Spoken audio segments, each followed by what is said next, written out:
What up, YouTube? TTC, Dirty Bird Nation, everybody on that Discord, Dirty Bird Nation, Brotherhood Nation, Rise Up Nation, Sergeant AR-10, in the building with a quick vid. It is 1 in the morning, looking at this draft recap.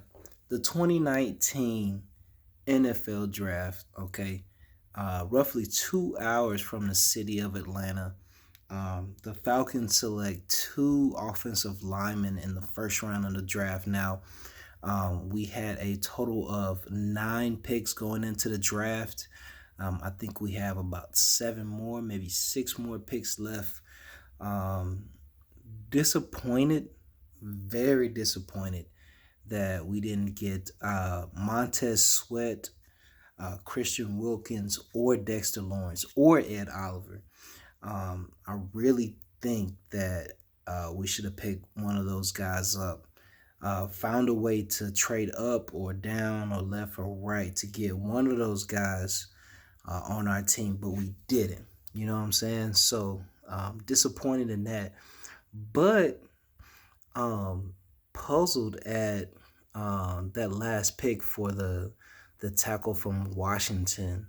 Um, I'm trying to figure out, um, are the Falcons slowly turning the narrative to become a power running team? You look at the guards we brought in, Carpenter and Brown. In free agency, you look at the other linemen that we brought in. Um, we just drafted a guard. We just drafted a tackle. I think we brought in 3 other free agent linemen. Um, we're picking and bringing in some people that are straight maulers. These guys are, um, you know, don't wash their practice jersey type of guys that just line up and they get after you and they devour other teams' defensive lines and linebackers. So I know we got, Dirk as an offensive coordinator. I know we got Malarkey who came from the Titans.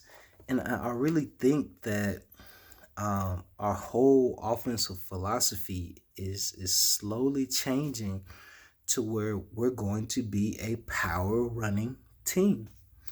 Um, I was sold on getting Greedy Williams and Montez Sweat in this draft. Montez Sweat is from originally from Stone Mountain, Georgia. So um, I had this fantasy, of getting Montez Sweat and thinking about this NASCAR package that we would have.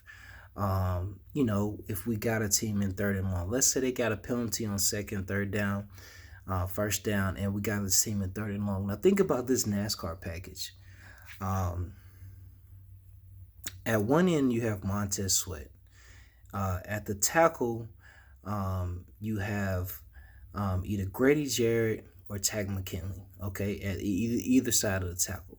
All right, so think about Sweat, McKinley, Grady Jarrett, and Vic Beasley. Think about that for a second. Okay, you got those four up front. Okay, all types of speed in that package right there. Okay, then if you pick Greedy Williams, you got Greedy on one side, Oliver on the other side, Demonte KZ at a corner, and then Trufant at a corner, and then Deion Jones at linebacker. I mean that's just a ridiculous amount of speed that I don't think any team. There's no escape from that line. You know what I'm saying? So I had this fantasy of us, picking either, picking Montez at 14. Okay, Stone Mountain, Georgia. I mean, born and raised here. You know what I mean? Picking Montez at 14, and then, like we moved up in the draft towards the end to instead of picking that tackle from Washington, picking Greedy Williams, man. That would have just been. Think about the fan reaction you would have had if that would have happened. You know what I'm saying? You'd have got, 6'5", 260, running a 4.41, opposite of Vic Beasley. Let's say his pass. Let's say he didn't have any pass rushing moves. Let's say he was just a third and long guy that can get after the quarterback. Even with that, man, um, just having Montez Sweat in this lineup, I think it would have changed the entire defensive line. I really do think it would have changed it. But he got picked by the Redskins. We passed on him. Heart condition or no heart condition. I really don't know all the details. The medical. A lot of teams got scared. So they didn't pick him. But I do think with these last few picks that we have, we're going to pick a power running back. We got to, man. Ito Smith, not that big of a guy. Devontae Freeman, not that big of a guy. Short yardage situations, if you do decide to get these big Marlon linemen, you're going to have a big back, that can run in between the tackles and get behind these linemen and get those critical short yards that you needed. Second and goal, third and goal.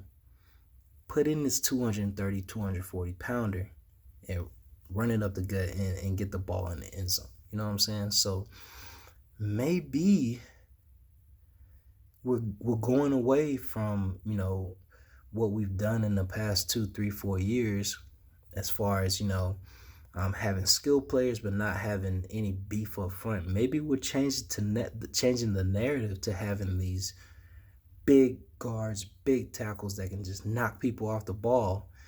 And, maybe this is a good thing, man. Maybe this is exactly what the Falcons needed. You know what I'm saying? Maybe it's something that the fans don't see right away. But when week 1, week 2, and week 3 rolls around and, Devontae or Ito have 100+ yards and 2 rushing touchdowns, maybe we'd be like, oh my goodness, man, we have a running game now to go along with Julio and Sanu and Ridley. Think about how dangerous that would be. Dirk as a play caller having, 2nd and 4 and they can't stop our run or cover Julio or cover Ridley and Sanu or Hooper. And a lot of people sleep on Hooper too. That guy's a beast, man. He's been balling, man. Him and Matt Ryan always working together. You know what I'm saying? So maybe this is exactly what the team needed. We still need depth at corner. We still got time to get depth at corner. We still got time to get some more D linemen. But maybe this draft is something that Dimitroff and Quinn finally decided to say, hey, we need to change the way we've been doing things, So I don't know. It might be good, it might be bad, but we will see. Anyway, Sergeant AR checking out with y'all. Be easy. I'll catch y'all on the next one. Salute to all the followers out there, the Falcons fans, the true Falcons fans. A lot of people are mad. A lot of people are disappointed. A lot of people don't know what's going on, but maybe this is exactly what we needed. But only time will tell. Peace.